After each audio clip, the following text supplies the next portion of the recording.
Tenemos este año el plebiscito entre los dos proyectos de país que se va a ejecutar el último domingo de octubre. Necesita, para llevarnos a la victoria, mucha cosa. Necesita propuesta, necesita iniciativa, necesita inteligencia, necesita sensibilidad, pero también necesita memoria para significar el tamaño de la historia que tenemos que defender, el enorme legado que tenemos que defender de tantísimas compañeras y tantísimos compañeros que fueron capaces de dedicar su vida a las causas sin nunca pedir para un boleto, de entender la perspectiva de la humanidad en la lucha por el otro. De última, significar la política es eso. Y en este escenario, terrible para América Latina, terrible, terrible. Esta semana el presidente electo en Brasil convocaba a las Fuerzas Armadas a festejar el golpe de Estado que sufrió nuestro país vecino en el año 64, cuando destituyen a Cuadros y Goulart.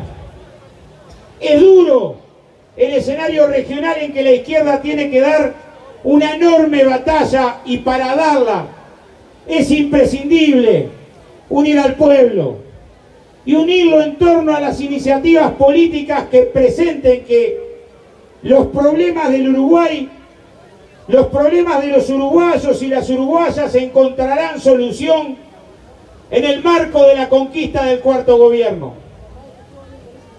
Para esa batalla, compañeros y compañeras, es necesario ser muy serenos, comprensivos.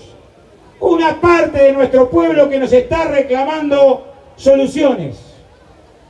Con los uruguayos y uruguayas que hoy están sin trabajo, con los que no han logrado resolver aún hoy el tema de la vivienda. Tenemos que ser comprensivos. Ahora, simultáneamente, que vengan a poner el grito en el cielo por un 8% de desempleo los partidos de la oposición que cuando gobernaron enterraron al Uruguay con un 20% de desempleo abierto, no lo podemos permitir. El cuarto gobierno del Frente Amplio tiene que mejorar los salarios, no hay duda, pero que nos vengan a hablar de salarios los partidos que cuando gobernaron dejaron el Uruguay en el 2004 con un salario de 1.200 pesos que no alcanzaba para comprar 4 garrafas de gas. Ni un minuto lo podemos permitir. Que nos vengan a hablar de derechos laborales, los que cuando gobernaron ni siquiera le reconocían al trabajador rural las horas extras, y las trabajadoras domésticas, más de un 80%, estaban en la ilegalidad. Ni un minuto. Esta es una batalla en la que hay que tener memoria.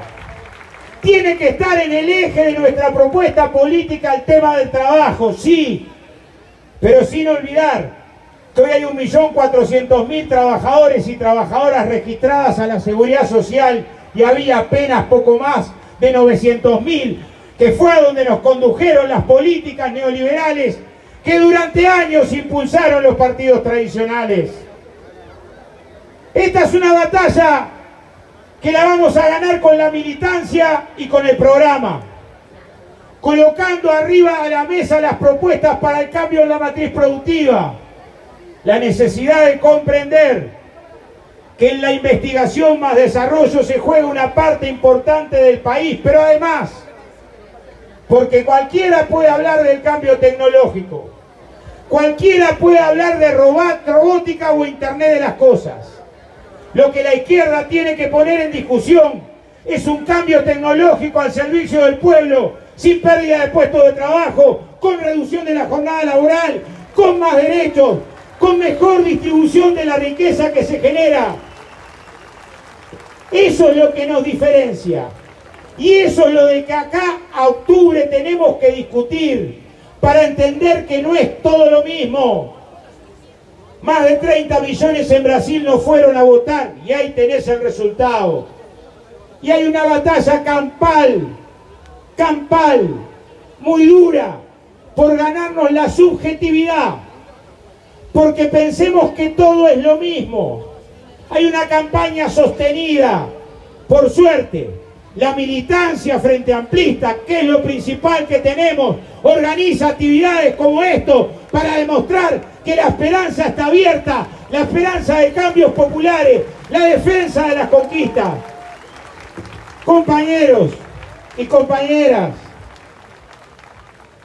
el programa del Frente Amplio, que es por lo que vamos a luchar, tiene planteado con claridad que el cuarto gobierno tiene que tener centralidad en la política de vivienda.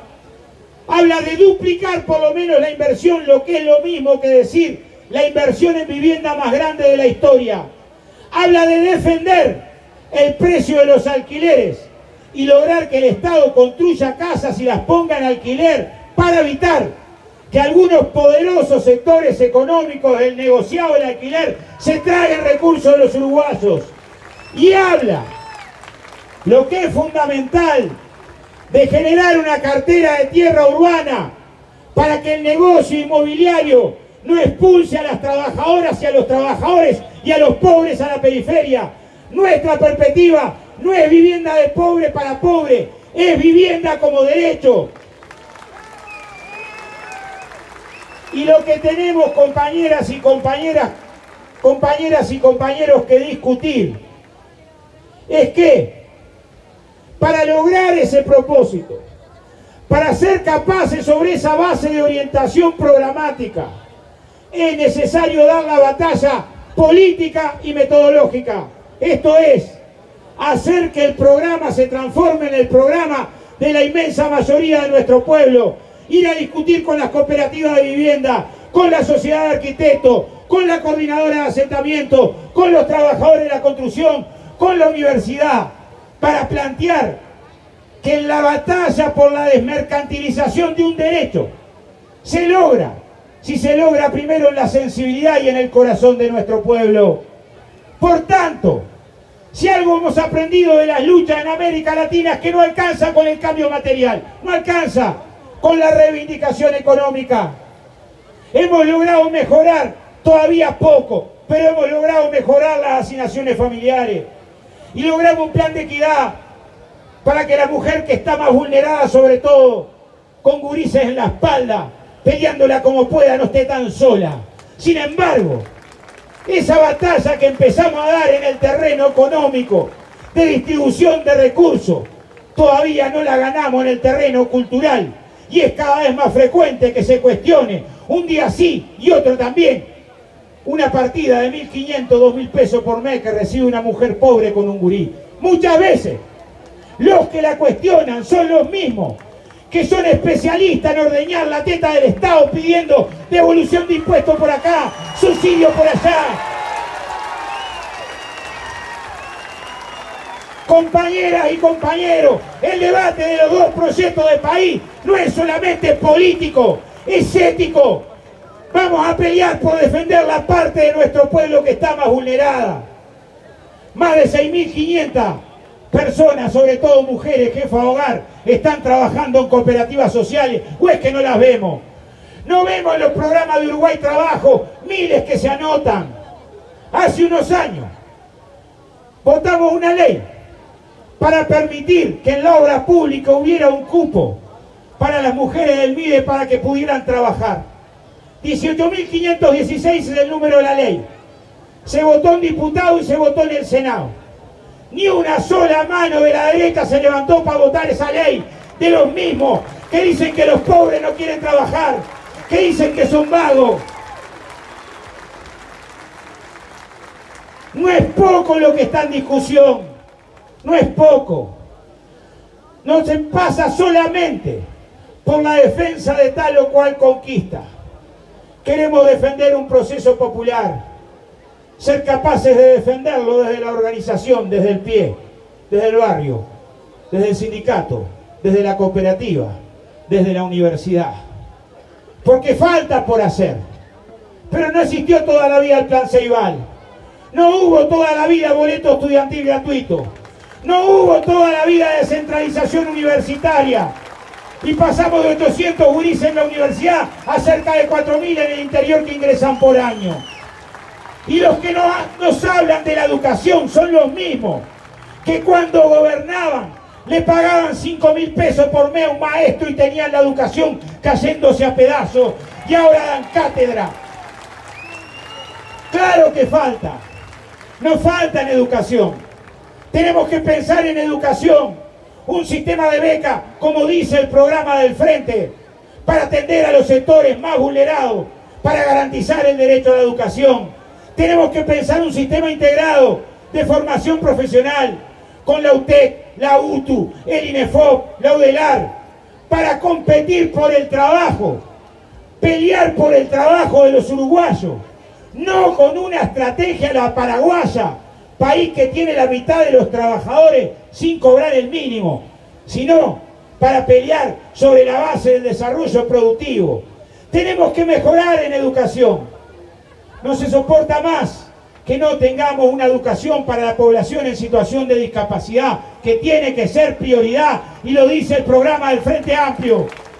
Y tenemos que asumir esas cuentas pendientes, porque si no les abren las puertas de la educación, del transporte, del trabajo, después no nos puede sorprender los datos muy duros que tenemos ahí de exclusión social. ¿Cómo se gana esta batalla? Con memoria, con memoria. Seguramente algunos jóvenes no recuerdan o no vivieron el país donde tenías que tener un carné de pobre para atenderte en la salud pública. No vivieron el país donde la mortalidad infantil en el sector público casi triplicaba la mortalidad. No vivieron, claro. Y yo creo que los jóvenes, como en la pasada, van a hacer lo que nos ayuden a ganar esta elección y van a estar a la cabeza para llevarnos a un nuevo triunfo. Compañeros y compañeras, ¿qué tenemos del otro lado? ¿Qué nos ofrece la derecha? El miedo. El miedo. En ese año 71 era el miedo que nos iban a llevar los gurises a Rusia. Después era el miedo a Cuba. A Cuba, tenemos que tener memoria, porque también gracias a los gobiernos del Frente Amplio y la Solidaridad Cubana, lo que hubo fue operaciones de ojo para 80.000 uruguayos que estaban condenados a quedar ciegos por ser pobres. Entonces ya no asusta. ¿Con qué quieren asustar ahora? Les asusta la lucha de las mujeres, les asusta la lucha del feminismo, les asusta. Entonces incorporan un nuevo demonio en la ideología de género. Y sepan que en la defensa de las conquistas como estuvimos, también para la población más vulnerada como la población trans, esta fuerza política que nació defendiendo a la parte más vulnerable va a estar al frente, no lo duden, no lo duden. Compañeros y compañeras, tenemos una batalla por delante maravillosa.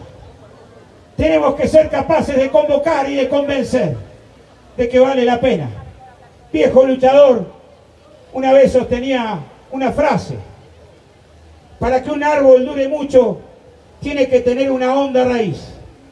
Y la victoria, compañeros y compañeras, la victoria va a tener al pueblo por raíz, y el pueblo frente amplista va a ser capaz de convencer a la grande mayoría de nuestro pueblo de no caer en la trampa, de mirar en la región a dónde llevaron las recetas neoliberales, la Argentina con 1/3 de pobres, el Brasil cayéndose a pedazos, y ser capaces, compañeros y compañeras, ser capaces de seguir construyendo los sueños.